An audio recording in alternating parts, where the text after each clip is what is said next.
Nous devons ensemble avoir conscience que nul autre que nous-mêmes ne viendra sauver notre nation et que cela exige de chacun de nous une mobilisation tous azimuts.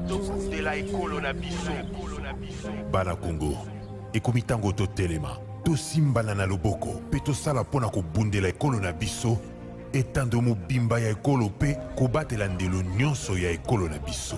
To sangana biso pa. Ekolo Congo démocratique ezali kobundisama na etumba eyo Rwanda ememi pe na makambo mabe, koboma bato, konyokola bango nzela ya ba M23. Bazali kobundisa biso, oeleko eye ekolo ya biso ezwi nzela ya botombwami. Kokabola biso mpe koyiba bozwi boye nzambe apesa biso. Makila mosopani mingi, bomoibwa bato bobebi, zamba nde ezali kosunga molongo mobimba. Bomoibwa bato bokomi mpasi. Tozali na ndingisa banso ya kobatela ekolo mpe lisanga mpona likamboli ya ekolo. Tosanga na biso banso.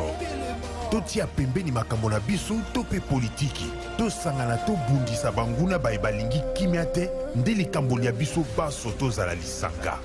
Tosala ngele. Totika komona baninga mpamba mpe mbeba nyonso.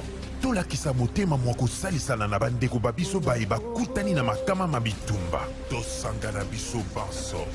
Topesa maboko pe tozala osima ya bilombe babiso ba FRDC mpe na misala minene mia ekolo po ya kozongisa kimia mpe bokengi. Lisanga tobundela ekolo na biso pe tolonga etumba eye. Batela ekolo, bendele ekoya te.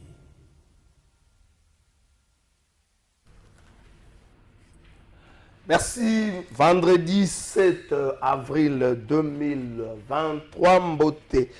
Nabino Sika Bozali, ba Congolais de tout bord, ba Congolais de tout genre, Naboyi, Kokabola, ba Congolais Angambo Moko, ba Congolais de père ou ba Congolais de mère, Bandeko Nyonso, ba Soa République démocratique du Congo comme seconde patrie pour Nabango, Topesi Bino Mbote. Nasima ya Kopema, na Mokolo Oyo, Ezali. Désormais consacré pour la conscience africaine, les alliés consacrés pour honorer Bitumba Moneno, Simon Kimbangwa, Pesa Bunda pour la Mboka Nabiso. Il ne faut pas n'engager le bac d'une émission à l'hôpital réduire en l'aspect religieux uniquement, combat Simon Kimbangu, les alliés Mingi pour la bon sommet, il y a Moto Moindo dans son ensemble, en particulier congolais. Tu réduire en Mingi na religion, tu peux te baby sa Bitumba Simon Kimbangu. Na moniata message à bandeko FCCT est-ce que baboy mama Olive Lembe azali moko ya bane Congo na yoki atate koloba est-ce que tout c'est la activité moko ça yo clôturer mois de la femme c'est là soit que ça la inauguration moko boy to aide moko boy ndé à revenir sur ça mais j'espère bien qu'azali ne Congo et bongaki na ye abeta tour na sayo soka za na biso na Kinshasa wa boto akende pe na nkamba ekozali sumu moko te toko décortiquer charte ya union sacrée bandeko boyoka objectif ya union sacrée. L'union sacrée de la nation poursuit un seul objectif qui vise la matérialisation de la vision de son excellence monsieur Félix Antoine Tshisekedi Tshilombo, président de la République, chef de l'État sur le plan politique, économique, social, sécuritaire, diplomatique, culturel, éthique ainsi que de droits humains. Sur le plan politique, rassembler les forces, n'inviter Bino Yango. Sur le plan économique, élaborer et mettre en œuvre sur l'ensemble du territoire national un programme de reconstruction de l'État dans les domaines de l'éducation, de la santé, de la culture, de l'agriculture, de l'élevage, de la pêche, des infrastructures routières, hospitalières, scolaires et de l'énergie, de l'environnement, de la mise en valeur des ressources naturelles. Instaurer une société d'égalité, de chances et de justice distributive par un partage juste et équitable de richesses nationales ainsi que des fruits de la croissance économique. promouvoir l'entrepreneuriat congolais en facilitant la création de petites et moyennes entreprises dans tous les domaines. Œuvrer à la création de l'industrie, de la transformation de nos matières premières et inciter la population à consommer les produits locaux pour booster les marchés locaux. Œuvrer davantage pour les facilitations en vue de l'incitation des financements et investissements étrangers. Consolider les efforts tendant à la matérialisation de la revanche du sol sur les sous-sols en vue de la diversification de l'économie. Soutenir les efforts déployés en vue de la numérisation et de la digitalisation des régies financières et tous les autres services de l'administration. Soutenir les actions menées pour lutter contre les pratiques tendant à favoriser le coulage des recettes et la fraude fiscale ou parafiscale. Sur le plan social, offrir aux jeunes Congolais une égalité de chances pour l'accès à l'emploi et au travail, à l'éducation, à la santé, à travers la gratuité de l'enseignement de base et la couverture de la santé universelle. Veiller à la satisfaction des droits sociaux de la population, notamment droit à l'éducation, droit à la santé, droit à l'alimentation, droit au logement décent, droit à l'emploi et droit et au travail, droit à un salaire convenable, droit d'accès à l'eau potable et à l'énergie électrique. Sur le plan sécuritaire, nous décortiquer na bandeko baza na biso na plateau ya mokola lelo. Contrairement na bandeko ya FCC, est-ce que l'Union sacrée n'a pas fait mieux dans l'élaboration de la charte? Est-ce que le loyo tokoki ko sala débattre dans l'élaboration de la charte de l'Union sacrée? Parce que ba yebisi biso ba tozali ko tuna ba vision ya chef de l'État zali nini? Enfin ba yebisi biso nini tokoki ko comprendre la vision ya chef de l'État sur le plan économique, sur le plan sanitaire, sécuritaire. Tebe koki kozala ouvert. Mais bota la bilongi wana alva image pesa biso ba photo. Awa boui Vital Kamerhe azalaka te na naissance ya FCC, ça man konde na FDC azalaka na naissance ya FCC. Parti na bango ako ezalaki Mboso Kodampoanga azalaki na naissance ya FCC. Koto bato ozomona pour la plupart bazalaki peut-être excepté le sénateur Baramoto. Et puis Jean-Pierre Bemba n'était pas là. Jean-Pierre Bemba bazalaki te. Mais la majeure partie à Bato Gisté Kabouya pas dans la naissance FCC. La majeure partie à Banto Basali Lelo na kati ya Union sacrée bazalaki na naissance ya FCC. Qu'est-ce qui a changé en eux? Est-ce la vision à FCC qui bien définie yango wana ba se décider batika FCC pour baya na kati ya Union sacrée babunda bitumba oyo chef de l'État à circonscrire na ba objectif na yé en créant l'Union sacrée. Est-ce que le fait pour les FCC de se retrouver à l'opposition ezali alibi oyo etindi ba yike ba longwa ba katsa na ngambo ba ko concrétiser makaniso bazaka na na FCC mais laps durée ba concrétiser un laps d'état plutôt ba concrétiser en pour ba ça la pour l'intérêt et la population. Quel est le risque que court Félix Tshisekedi en acceptant de s'entourer na baye oyo bazala ki lobby na Joseph Kabila batiki etango aza sous na bokonsité? Quel est le risque que court Félix Tshisekedi? Est-ce que ces gens vont se comporter de la même manière oyo va se comporter qui na Joseph Kabila? Lobby ba na Félix Tshisekedi soka sous na pouvoir que biso toko travailler to dinga mingi ko travailler pour na mboka to tika bino ko to to katina mbango to ko travailler pour na mboka. Et pour na batu oyo les signataires, c'est Jean-Pierre Bemba, Vital Kamerhe, Augustin Kabouya, sénateur Baramoto, pour la plupart bazali na kati ya FCC. Félix Tshisekedi, dans le discours le 23 octobre 2021 et 2020, à Lobaka, une autre façon de travailler, une autre façon de gérer. Est-ce que dans l'agir, il y a Batu Oyo, cette façon un peu rare, oyo Félix Tshisekedi azali koluka oyo ba Congolais bazali koluka il faut koyeba ke bato bauti na FCC ou bakatisi baza na liste ya bato Joseph Kabila lobaki si j'avais 15 bonnes personnes autour de moi makambo ngaki ezala ndenge mosusu sikoyo bato yango bazilongwe bakatisi makolo malembe bakomi pembeni na Félix Tshisekedi to comprendre nini. Est-ce que la nation court un grand danger avec ces gens? Est-ce qu'il ne fallait pas souffler un nouveau leadership autour du président de la République? On est allé mailler, tokolobela na émission na biso ya mukola lelo deux journalistes baza na biso na plateau mukola lelo l'état que Simon Isako Kota tozana mwana mboka Claude Molisho na pesi mbote avant na pesa ba communiquer mususu Claude Molisho mbote na yo mbote ndeko Trésor Kalafai, merci beaucoup na invitation na yo et que biso on a pris l'option on a levé l'option de mener un combat de vérité. Un combat de vérité. Un combat de vérité. Pour le côté, l'équipe trop, ils ont un sacré na bango ne olaksa bangoana, ils ont eu des le kuta, il de pèse le kuta na le kuta, ba promesse tirer le comme côté. Alors ba ke kuna biso to se peut d'avoir ni ba comme mu piku ya ba to ba si ba kati mo ngo lobia total na nos résultats. Total na nos résultats.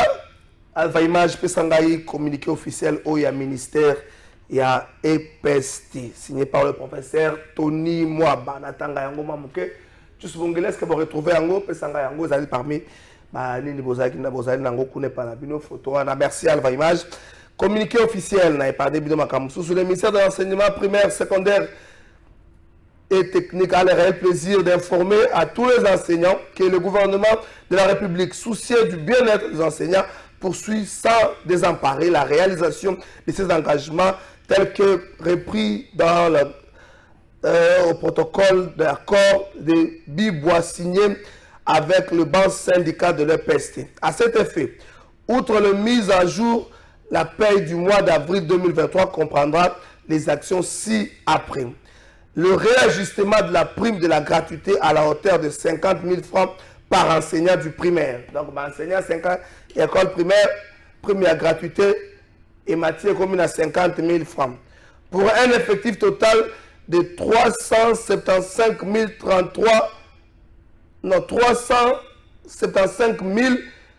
333 enseignants. La prise en charge de 682 enseignants NI du niveau maternel. La prise en charge de 5535 enseignants NI du niveau primaire. La prise en charge de 10 002 enseignants du niveau secondaire. La prise en charge de 2200 inspecteurs de l'édition 2018. L'octroi et le paiement des frais d'itinérance au pool d'inspection.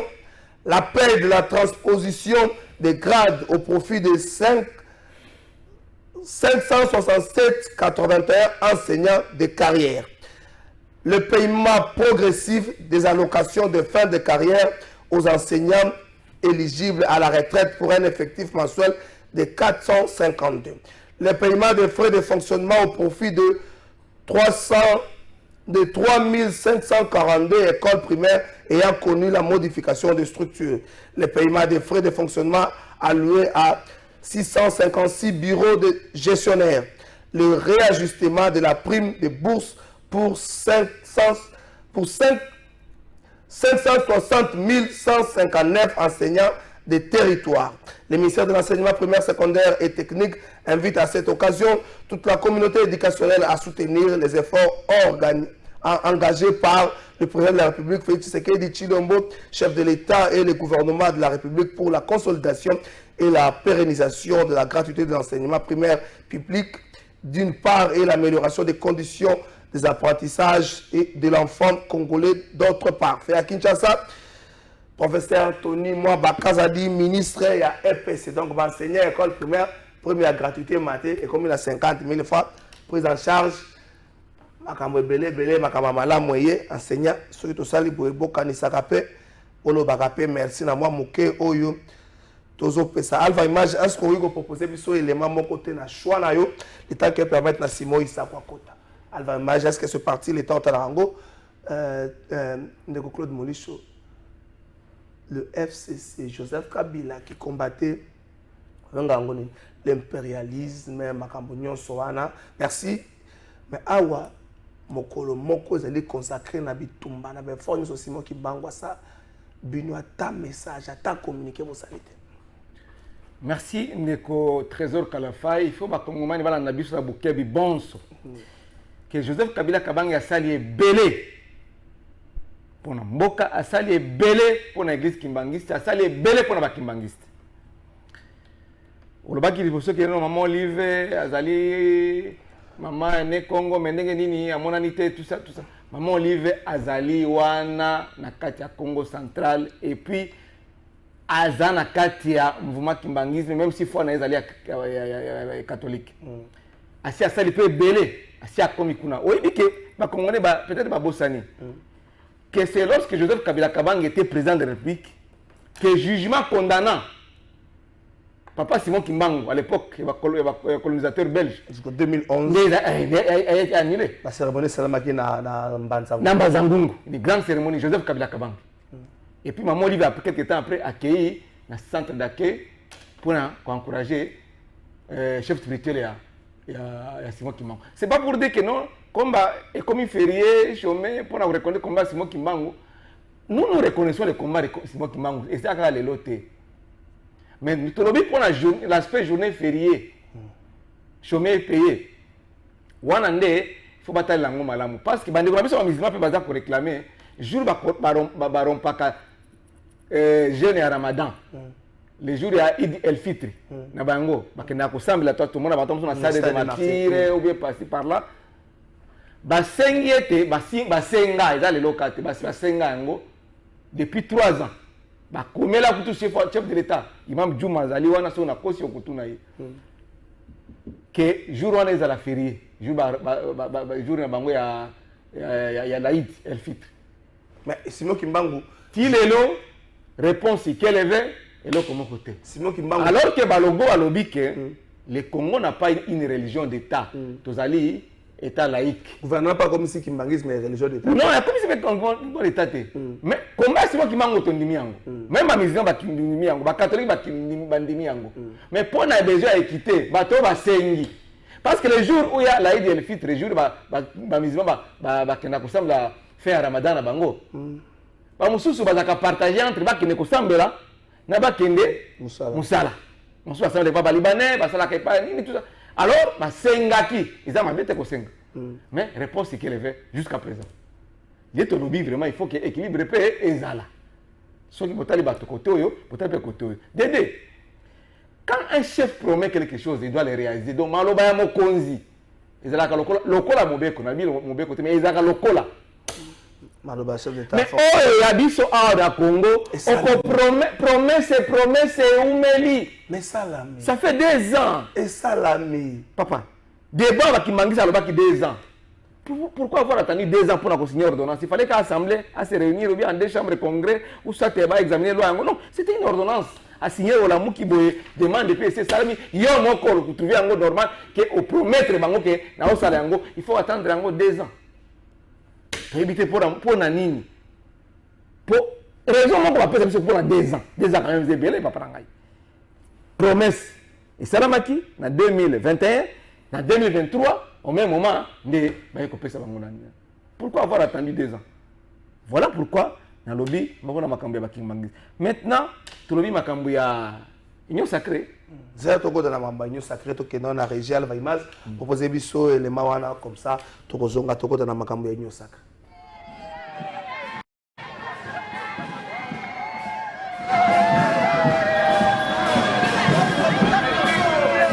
Certaines rues de Kinshasa ont vibré au rythme des fanfares de l'église kimbanguiste.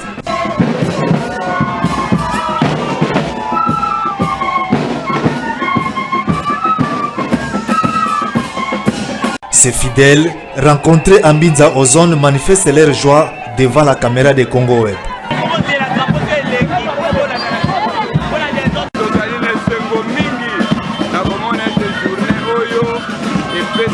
Tata Simon Kimbangu mpona komba na ye mpona conscience africaine yango wana bakibangiste bakongole nyonso tozali mobilize tozali na esengo mingi na tata mokonzi ya mboka na likambo apesi kati na biso.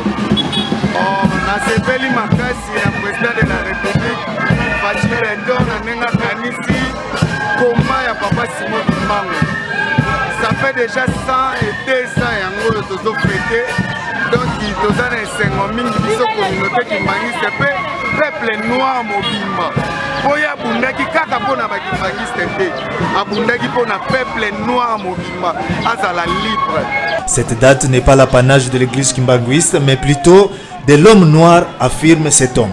ezali ya bakimbangiste te, tata Simon Kimbangu asalaki komba na ye non seulement mpona bakimbangiste, mpona l'homme noir et l'homme opprimé en particulier en général.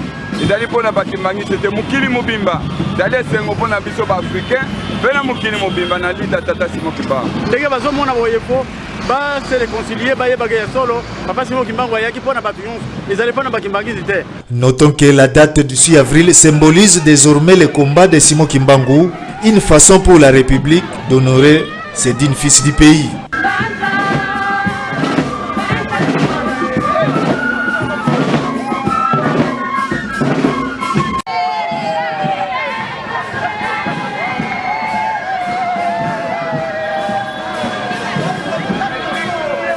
Certaines rues de Kinshasa ont vibré au rythme des fanfares de l'église kimbanguiste.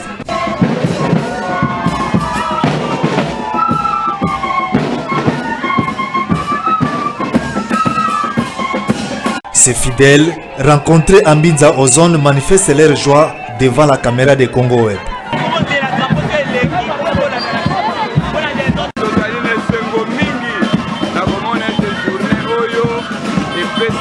Tata Simon Kimbangu mpona komba na ye mpona conscience africaine yango wana bakimbangiste bakongole nyonso tozali mobilize tozali na esengo mingi na tata mokonzi ya mboka na likambo apesi kati na biso.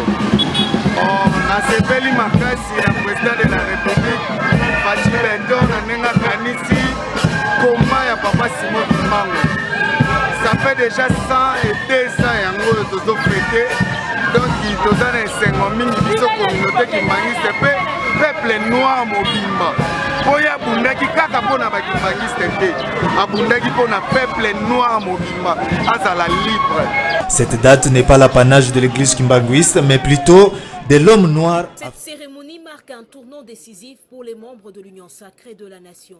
Plus de 300 chefs des partis politiques ont adopté et signé la charte de l'Union sacrée de la nation.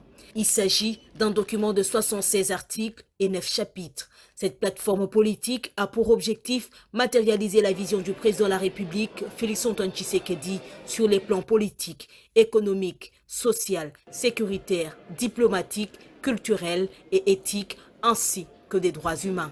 Avant la signature, Christophe Mbosso, membre du Présidium, a rappelé les leçons tirées des consultations nationales par le président de la République, Félix-Antoine Tshisekedi.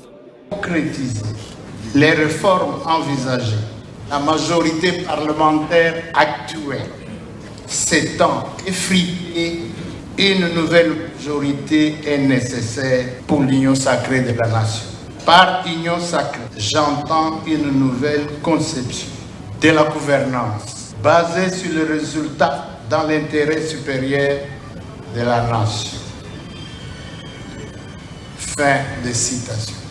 Ce rappel historique nous permet de situer le début de commencement du rêve incarné par l'union sacrée, plein d'espoir, d'avenir promoteur, prôné par son initiateur, son Excellence Félix-Antoine Tshisekedi Tshilombo. Dans son adresse, le secrétaire général de l'Union pour la démocratie et les progrès social, parti au pouvoir, a exhorté les membres de l'Union sacrée de la nation à gérer les problèmes avec sagesse. Aujourd'hui, le monde entier nous regarde, a lâché Augustin Kabouya. Privilégions les dialogues parmi nous. Ayons l'esprit de pardon. Nous sommes des humains. Chacun de nous a ses défauts et ses qualités. Faisons un effort pour se supporter mutuellement. Il n'y a pas de saint.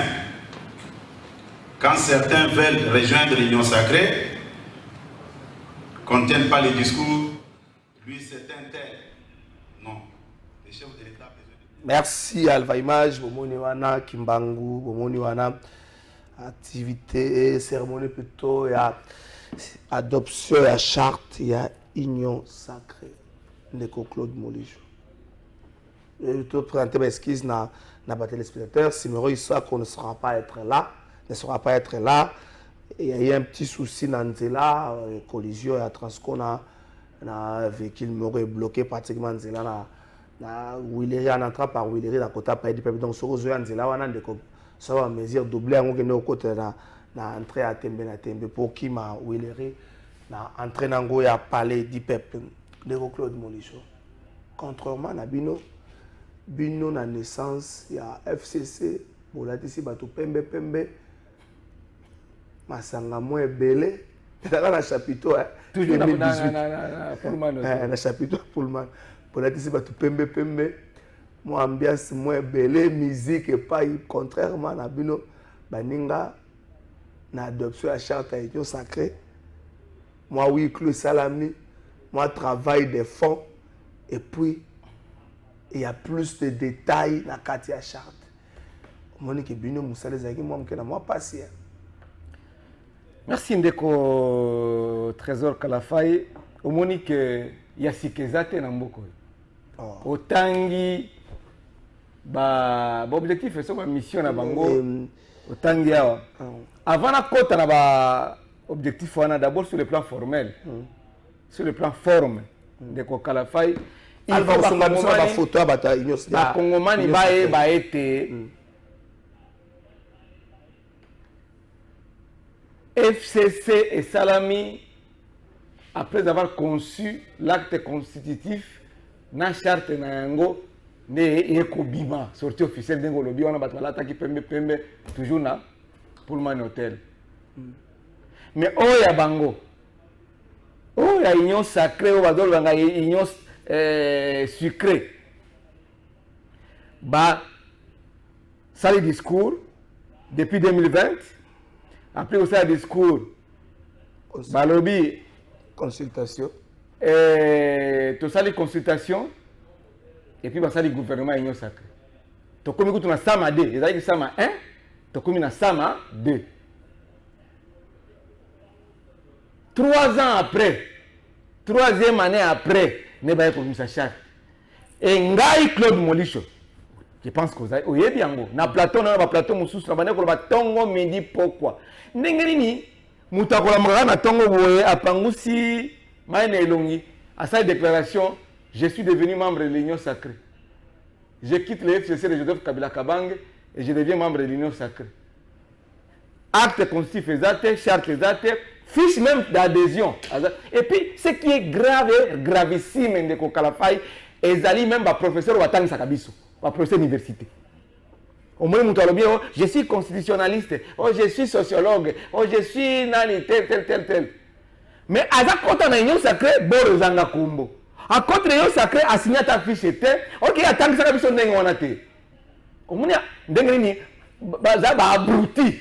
Même la prochaine émission va comme abruti la non trop chargé Claude Molicho. Sauf qu'il y a autant ici mutulokololenge mususu na pratique au salement mususu allez abruti parce que sur le plan principe sur le plan enseignement sur le plan scientifique vous ne vous conformez pas au principe scientifique c'est ça que bien bataza ko s'abrutir na Congo même bato bazala le Nicolas professeur d'université yango na loba vraiment gouvernement a soi-disant la raison pour payer bango $2000 au Kabila payer bango. C'est ça qui marche avec Ketina. Ma professeur d'université.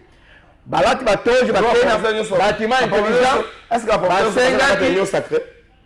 Mais la plupart wana ba photo nguzo mona natanga bako parce que bango bazaki na FCC ne kolobi wana. Oh mais moi to moni ba yante loko la situation des professeurs mutwana ye aza professeur à la carrière mayele na bango ba pesa ba étudiant il fallait ba pesa union sacrée ba bi ba esala makabongo te pour la nini ngai ba tangisa ngai na isi bango non il fallait d'abord mettre les textes avant la structure mais bango asali ba mettre la charia avant le deux ba mettre structure ba ça ba mise en gouvernement soi-disant union sacrée soi-disant warrior ba union sacrée mais natali na bien moka ekufi na union sacrée moka ekufi na UDPS gouvernement sur le plan forme c'est suite il y a mutation ça là au niveau de l'Assemblée nationale parlement mutation nini il y a corruption to dénoncer qu'il y a pas na yo Jean-Marc Kabouni na ba ministre oyo baza awa ba ke na grand hôtel na hôtel du fleuve na 22e étage ba pesa ba carton ya mbongo député za wapi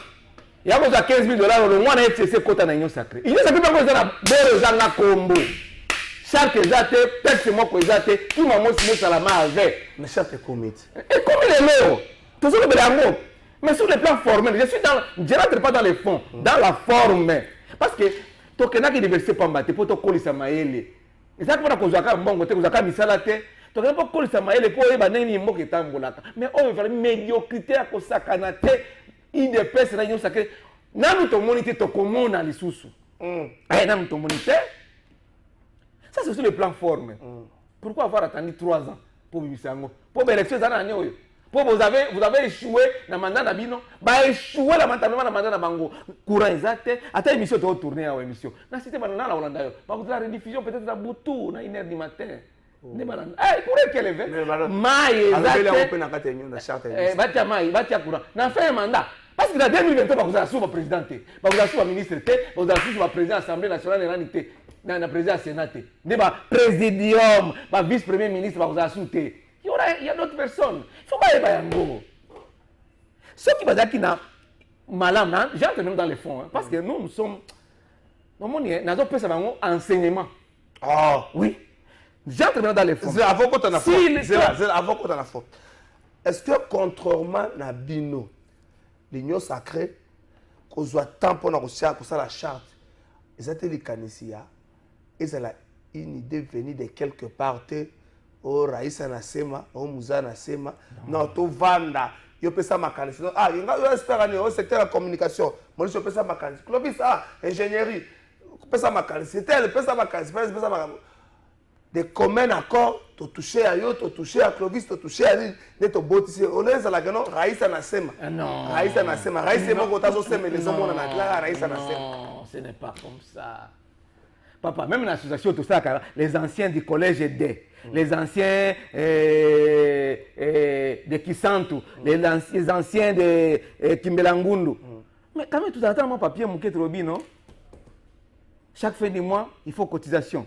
Et maintenant, ceux qui m'ont fait, ils ont ça autant. Il y a même un cadre, un petit cadre, un semblant de cadre. Il faut conduire le bateau. Mais a fortiori, ils ont Kambamboka Mobimba. Mais c'est un gouvernement, soi-disant, union sacrée. Gouvernement. Nathalie, Nabimboka Nabisozana, vraiment, et Dindi na libulu moko, nanu tomona biloko ya boité. Tata période Mobutu, congrès impérial la kaboité. Il y a solo. Il y avait même des textes, même si ce n'était pas appliqué. Donc, Oyotomon Nabato, il y a des pèses. Oyotomon Nabato, il y a soi-disant union sacrée. C'est vraiment autre chose que les principes de gouvernance. Oh. Ça, c'est sur le plan forme. Maintenant, sur le plan fond, au Lobiawa, ils vont offrir aux jeunes Congolais l'égalité dans les chances dans l'accès du travail. Mais quelle est la fonction publique? Pour accéder au travail, d'abord, l'employeur principal, c'est l'État congolais. Bazo mécaniser les nouvelles unités. Au Lobi, tout l'enseignement, prime na bango ya gratuité le monde a 20 000 école primaire 20 000 francs on est comme 50 000 mais on peut ça nous 30 000 wanat ba ça va grève ya pour 30 000 ba inspecteur ba pesa bango prime ya itinérance ya 20 000 ba pesa ka bango ba ça grève ya ba professeur université ba tambole tina nani kuna pour ba réajuster ka réajuster salaire ya bango et comme $2 000 au Kabila pa ba pesa bango ba ça une augmentation te ba prof université ba ça une réajustement. Ça marche, comme les ministres ne vous reçoivent pas. Ne reçoivent pas aujourd'hui. C'est la professeur. Ça qui est la chapeau na bango, zambala na bango, keko, pour policier, pesa bango los zaps, c'est tout le monde médecin. Médecin va t'amener bango los zaps. Film ya ça kanate. Mais professeur dit non, pesa los zaps c'était quand même. S'organiser kei kuna, ambisha ministre de finance, na ministre du budget. Bon réajuster kaka. To sengi l'augmentation pété. Si a commis 4 fois pas chef de l'État. Le projet d'université. À Poutine, n'a pas de pour réajustement, c'est pas réajustement. Et comme on a dit, pouvoir d'achat et si moins de $1,000. Va réajuster à $2 000. C'est une augmentation. Mais vous avez 23. papa eloko ti lelo réponse eza te bango moko bapesi déclaration balobi non tozongaki na mosala po ete guerre eza na este toza banationaliste toza bapatriote mais bazongi deuxième fois basali grève deuxième fois troisième fois d'ailleurs solution moko ekeleze mais oyo bakoyebisa biso ke non toya kosala égalité de chance pour accès programme de reconstruction comment bato baza na nzala bino bopesi mpe $21,000 ya député bopesi député jip ya ofele non on peut pas accepter ça M. Kalfai mboko oyo ezali ya biso parce que constitution eza koloba na biso ke nous devons nous redistribuer les ressources financières alobeli yango papa est-ce que eza kosalema olobi awa équitable mais esalamaka te professeur à l'université asengi baréajuste ka salaire na ekoma $2,000 na ekabila bana opesa bango bosala yango te mais augmentation koya mokolo nini ekoya mokolo nini omoni okutana bango nablaka toujours UDPS c'est la machine de fabrication de mensonges na union sacrée na bango bajeunes oyo bazoloba il faut offrir aux jeunes congolais l'égalité de chance dans l'accès de l'emploi kende na fonction publique ministre de la fonction publique alors nangai on avait dénoncé ça ndeko Kalafai po batia kombo na yo na liste yo bato bakotoucher salaire na partir du mois d'avril d'abord basi bali 3 mois et ba fonctionnaire na ba nouvelle unité pour budget le budget entre en fonction à la date de sa signature le budget est annuel c'est à partir du mois de janvier qu'on commence à exécuter le budget voilà les scientifiques mais bino bo exécuter budget à partir du mois d'avril bon lieu d'abord 3 mois 3 premiers mois non passé ils allaient exécuter ça en avril non c'est pas comme ça le budget promulgué au mois est entré en vigueur au mois de janvier. C'est annuel. C'est une loi. Les principes d'annualité, il y a budget janvier jusqu'au décembre. Babana ko traité avant, c'est session de septembre pour être préparer dans un retard janvier déjà il va en application nango. Mais ministre de la fonction publique Jean-Pierre Liao n'attend comme mon poste qui a bani. Allez 3 mois, 3 premiers mois va fonctionner dans la nouvelle unité. Allez yango.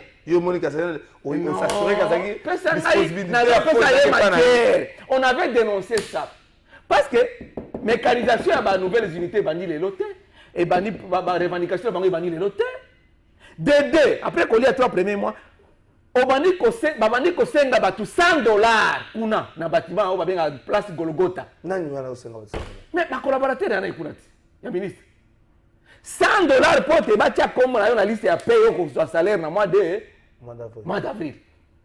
Ce qu'on a d'abord la fout à Kayote. Chef d'État lui-même a Kedaki na Équateur, dans Bandaka, dans la 9e conférence de gouverneur de province. Maman Moko Boya a vu courage à Bimi, dans le meeting à chef d'État. A vu chef d'État, ce qui a un peu de Bimi. Na salé Moussala pendant 14 ans. La fout à un salaire T. Salaire ba fout na division provinciale. Ba ko fout à Bukolonine.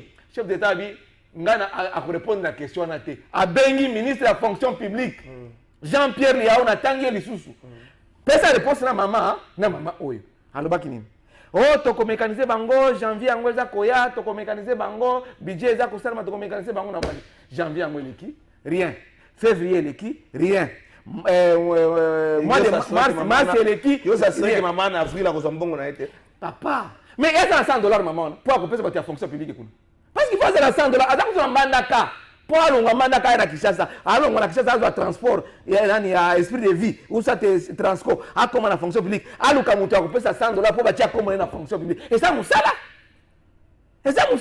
tolo bate so lobi bakokangisa yo bakochona makala ko batie 10 000 kitenge sans kosamba état de droit asa bimami asamba te po na nini état de droit de okusali na ANR plus de 10 jours osambite okena parquet osambite okena makala osambite état de droit ya ide presse ndeko na ngai tokoti na kati ya profondeur toujours makambo oya ya union sacrée balobi lisusu ils vont élaborer un programme de reconstruction société égalitaire batoise de l'égalité nini ezali awa bakosala entrepreneuriat bakoevre pour la création ya baindustrie de transformation ndeko sur le plan économique mais industrie de transformation pour exala ndeko Kalafai mais il faut courant ezala so courant ezali te source d'énergie ezala te boko transformer nini Pourquoi transformer ba manga za ko prendre nzela ya Congo central yao. Ba ko tata ma industrie moko ya transformation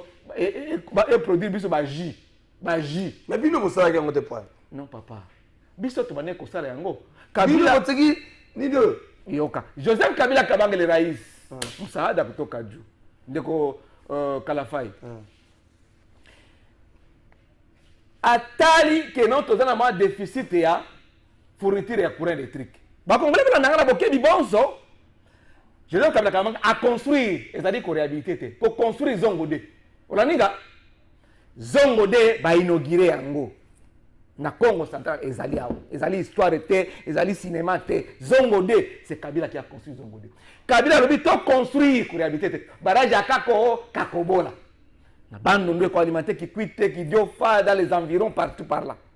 Kabila Kabange lobi Katende, il faut te construire un centre pour te et créer une unité de production, une chaîne de production pour te économiser ça et matin. Dès qu'on a la faille, Bango baye na pouvoir, Kabila pe atiki mbongo na kesi ya l'État. Oyebi yango za journaliste mwenye na mboko yo. Babani na nini? Na so de Mutombo. Programme ya nini? Ya so de 100 jours.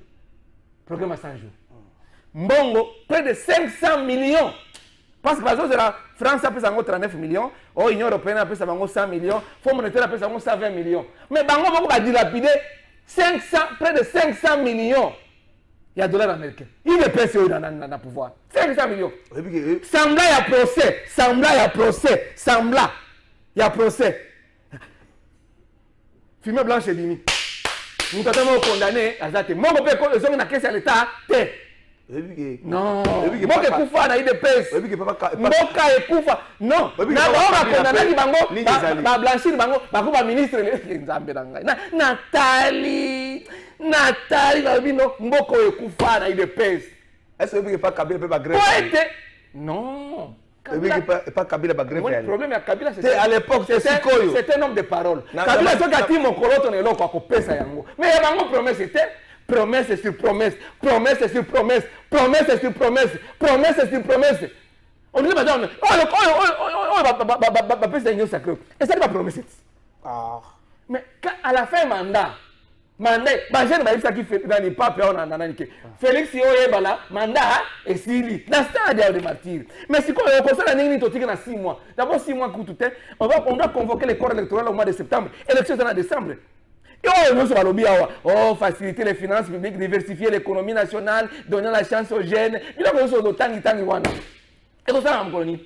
Dans 3 mois, dans 4 mois, dans 5 mois, dans 6 mois. Ne pas ça. Nathalie, mais c'est pas biloko va faire il fallait passer avant. C'est apparenté il y a programme et il y a gouvernance. Mais quel est vrai? Bon c'est la mona souka.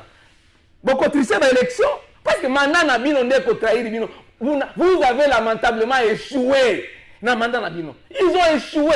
Na yo na ngai, na même na bataille de PES, nous sommes d'accord sur ce point-là. Ils ont échoué. Sur le plan social, rien ne marche. Biloko za ko matatalo, bato za kolia sute na Kinshasa na Kimbelangundu te na Osio te na Mupomba te ou na Bujala te. To na capitale. Nzala yo lete na tongo. Na lete ba tongo na lete. Na ya ona nzala, da brosser mino. Et puis que so brosser mino nzala ya na suma makasi de ko kalafai.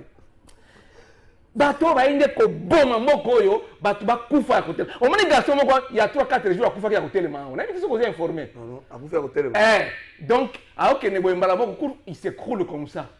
Baye ko secourir na batia mutema malamu. Ya akufi. Juste le fait alia kité. Bon batadio cadre c'est pas non. Alia ki na tongo. Garçon akufi écoute, on en a parlé même na presse, on en a parlé. Garçon na Kinshasa il y a 4-5 jours. Akufi a autant ba kwe akufi. Nzala yo koma mikolo yo nzala nanu to mona nanu to vivre yango te ba na Congo eza Congo ata période ya Kasavu to mona yango te période ya Mobutu to mona yango te période ya Kabila to mona yango te mais to mona période ya Félix Antoine Tshisekedi Tshilombo nzala on to lobaté to fana to betaka Fatibe il faut majorité écrasante il faut des deuxième mandat parce que bango aura deuxième mandat. Mais vous êtes là pour le bien du peuple. Bango ne va pas peuple d'abord. Kabila qui n'a peuple d'abord, mais Kabila travaille pour le bien du peuple. Bango va le dire non, Kabila n'a pas travaillé pour le bien du peuple. Bango va y peuple d'abord, justice sociale, état de droit. Il y a une chanson, on est là wapi. Et là wapi. Ngana d'accord dans ce débat. na bato ya IDPS nani isa kwa kimi débat kwa yebi ke Claude Monisho asi akomi bobenge otangelika komi ko chuma alobi accident moko salama kiawa na ko ya susu te akimi débat donc bakomi ko kima débat bato ya IDPS na bato ya Union Sacrée biso tolobi to ko kima te moko za biso nyonso surtout je vous dis mboka ekufi d'une façon jamais vue. Alors ça n'a pas de formation moko grève à la société des grands élevages et égale d'Olive Lembe. Très mauvaise. Wana lokuta? Hein? Wana lokuta. Ah. Ba jamba tu vas tirer lingai. Est-ce que oyebi keza lokuta? Société des grands élevages dans la Congo centrale. Oyebi keza lokuta. Grève ça kuna te. Na lobi oyebi keza lokuta. Babi Gérard mutaba problème. Gérard comment on Félix Mayanga Mayanga. Oyebi keza lokuta. No muta komi article no oyebi eti. Innocent lenga. Teme oyo non agent biso tolobi non alobi asalaki na agent agent mais grève est ce qui est salami et ça comme mouvement coordonné avec les syndicats et coordonné avec tous les travailleurs syndicats liboso ndeko nanga yebisanga syndicaliste donc ba comme ko sala ko commissaire ba journaliste ba confrère nanga journaliste ba article mususu pote ba moni que ils ont lamentablement échoué parce que dans la vision il n'y a pas d'ordre, il n'y a pas de discipline chez eux. Il n'y a pas de planning, il n'y a pas d'orientation, il n'y a pas de vision. Quelle est la vision maintenant aujourd'hui, chef de l'État? Chef de l'État, vision dans les années. Par exemple, sur le peuple d'abord. Le peuple d'abord, les acteurs. Et comme député d'abord, sénateur d'abord, ministre d'abord, conseiller d'abord. On va se retrouver. Mais le peuple, là, dans Kinshasa, même dans la bataille de PC, dans la Nzala, comme ça, Nzala, comme ça, comme ça. Et puis que Félix Sekedi azo futa masumu. Donc, Félix Sekedi a kufika na solo na maboko, mais biloko bato balia keza bino. Merci na question. Je peux exemple, maman moko asala 14 ans na Équateur au futa maté. Na 14 ans on faut ça mandat Kabila la kani. Je suis en train de répondre à votre question. Au moins hein. Discours nyonso oyo bataille de pesa basala qu'avant ba koma na pouvoir na 2019. Oyo kaki yango tu biso to na Kinshasa depuis kala. Ti ba koma na pouvoir basali ba nini ba promesse. Tokosala boye tokosala boye kotala. Yebisanga eloko nini basali pour le bien du peuple même moko. Quand je vous dis que l'idée de la machine de fabrication de mensonges, je reçois des réactions. On dit olobi makambi ya solo. Eloko nini parce que bango esika Joseph Kabila Kabanga tiki mboka bayeba kiango. Ils ont bâti campagne avec des promesses. D'abord sur le plan sécuritaire bakambi ya est, ils ont échoué. Vous voyez que nous sommes dans l'antichambre.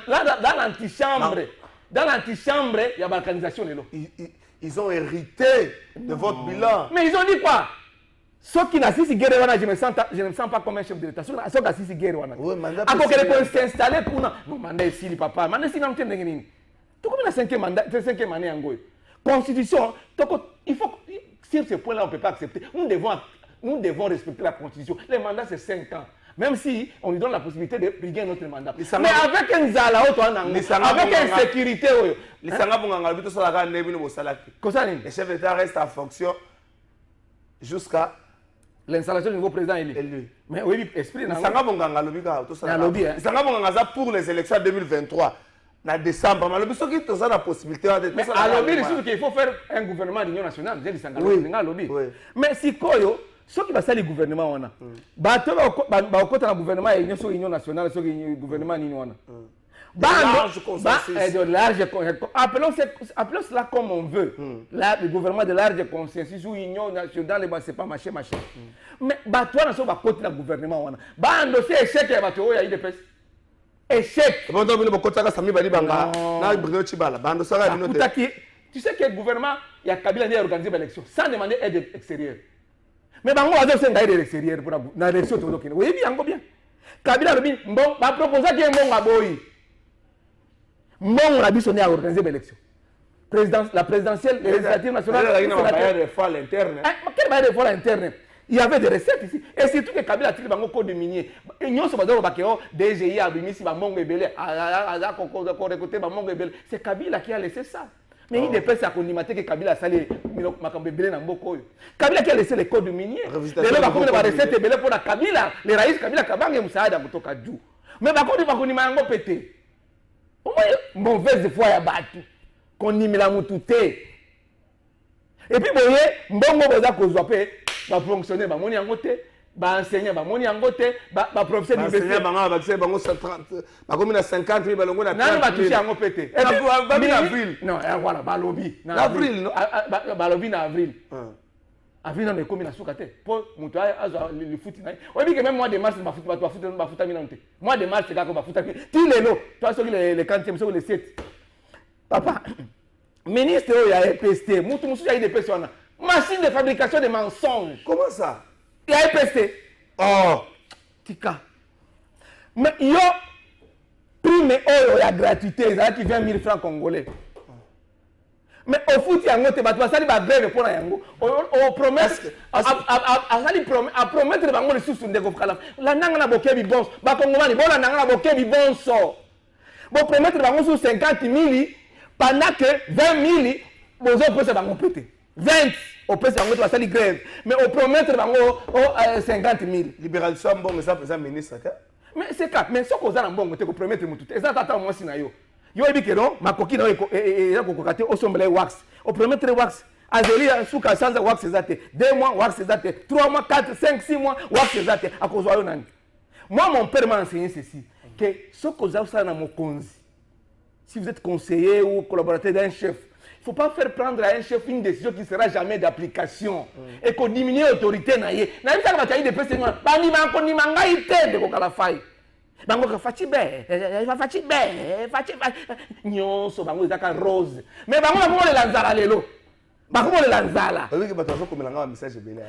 je vais répondre, je suis là pour répondre à toutes les questions. Ce qui t'a téléphone ouvert, pour là. Pour répondre à ma question, il y a surtout. Il parle aussi de ce que Kabila a fait avec Mwanga Chuchu. Kabila, non. Après avec Mwanga Chuchu. Mwanga Chuchu, c'était un membre de l'Union Sacrée. Vous voyez bien, très bien. Oh. Mwanga Chuchu, membre de l'Union Sacrée. Nako. Alobi a fouta Kimbongo la campagne à IDPS. IDPS, va fouta Kimbongo. Vous voyez bien, heureusement que on dit yango alors ngai na kota makama lolenge kani ngai na ko répondre ba question surtout parce que ngai na dit vérité si que ezali lokuta ezana de pes lokuta j'ai là tanga message nyos na ko répondre bango. Bonjour Trésor, demande à ton invité que toyeba qui est journaliste mais kombo ya Kabila kaka na munoko na ye donc il est journaliste de Kabila Jean Tikali. Bonjour Trésor, je connais Maurice. Non, je peux répondre un à Ndeko, naza journaliste de formation et de profession. Mais j'ai fait la com de Joseph Kabila Kabang et de son camp politique. Parce que c'est un acteur politique, Joseph Kabila Kabang. Attendez, Bolobi, à cause de ngate, si va koudifo à koufa poissé, quoi zonga. Ne va tailler de presse la toloba. Non, le Koutana, non. Texte attend mon président qu'on interdit Kabila Kabanga s'est présenté comme candidat président de la République ezalité, comme chef de l'État. Comme un chef de l'État, comme sénateur à vie. Donc, moi, j'ai fait la com de Joseph Kabila. J'ai fait la communication, pour être bien précis, de Joseph Kabila Kabang. Je suis journaliste. Les journalistes s'exercent dans la salle de rédaction.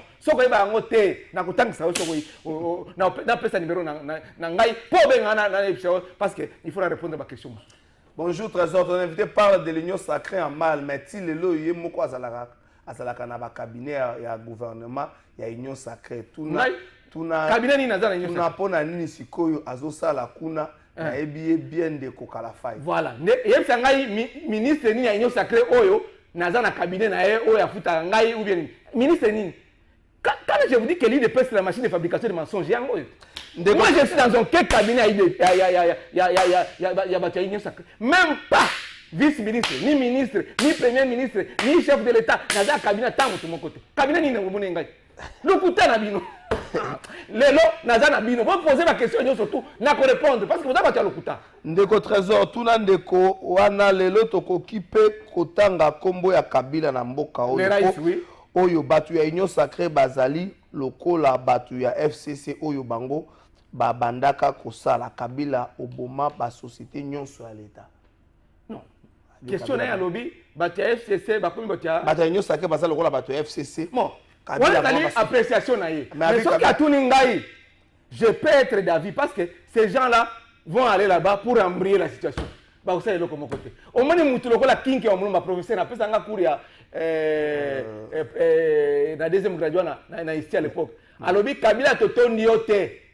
Tikala na libela et comment le un père vous le bas quitter on le kuta na yo vous a flatteur donc ça qui est ndengwana les lois comme la première rang il y a union sacrée asi atondi Kabila yem talbe Kabila to tondi na noté on me dit batalo wana ça vous fait mal comment on a battu non ezali question ya personnalité ngai na ko préférer na la nzala na ndako na ngai plutôt que na ko senga moi fufu ou bien mungu na ndako na yo na ko siteng so na la nzala je garde ma personnalité mais au kuma boni on na sani yawa papa bana malali nzala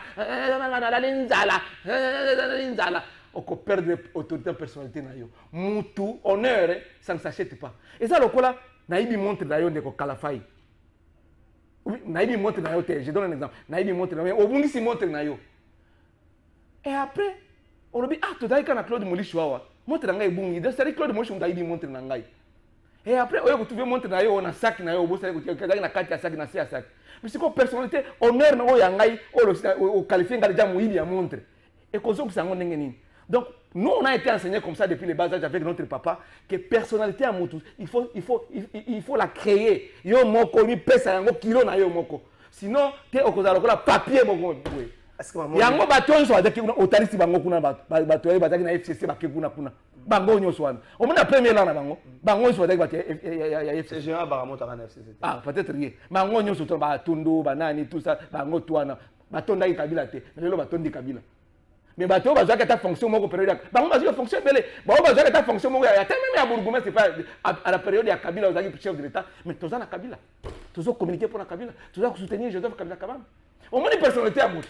Donc, pendant que Nzambe to sambela ka Bible ezolo babiso nso to kende to kotika mokili oyo. Ata osali ozala o ba domé o zaki PDG Asnel o PCA o comme le ministre o comme le ambassadeur nyonso. Est-ce que maman Olive fait la politique active? Maman Olive ezali kobota manaye. Oyebi yango bien. Maman Olive ça ka bolamu sans attendre politique active sans attendre le retour. On va pas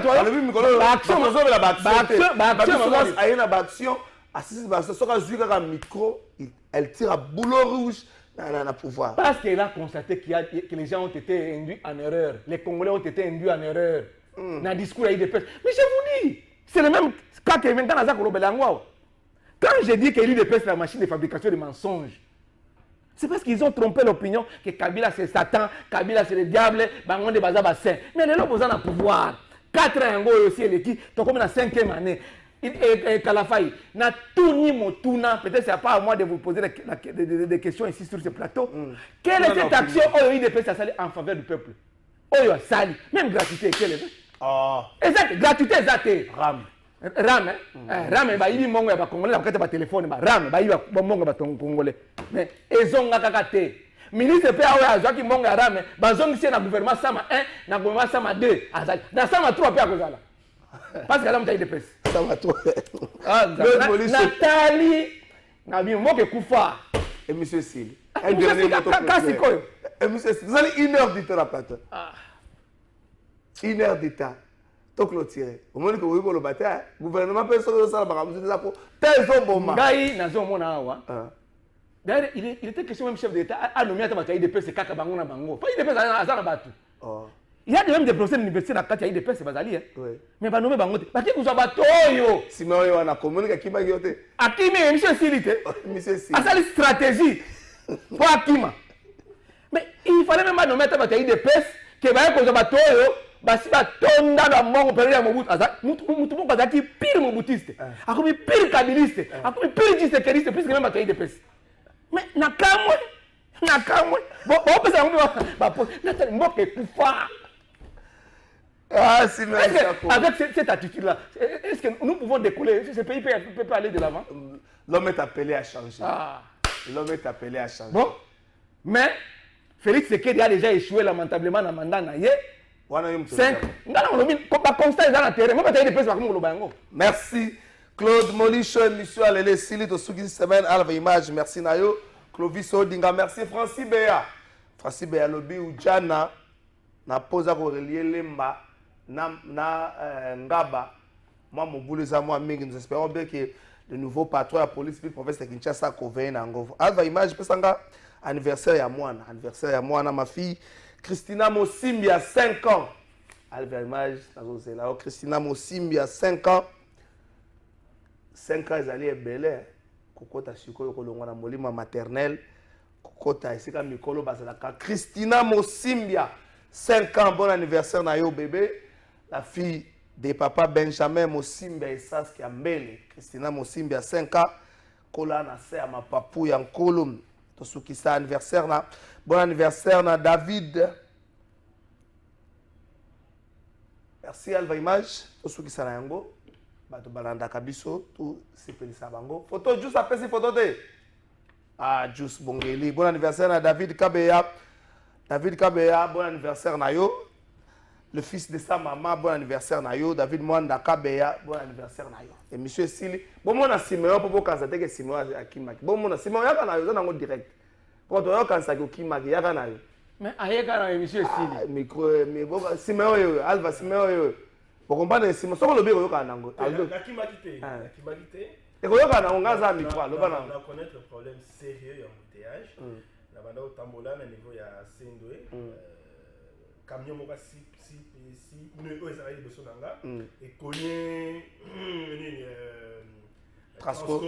Il y a un accident est perturbé et bouché. On a vu ça que Batuba va dévier entrer à parler du peuple ba le kananga sima. Donc Claude Molisho Simon qui m'a quitté monsieur c'est le rendez-vous toujours on pour la semaine. Nakoya.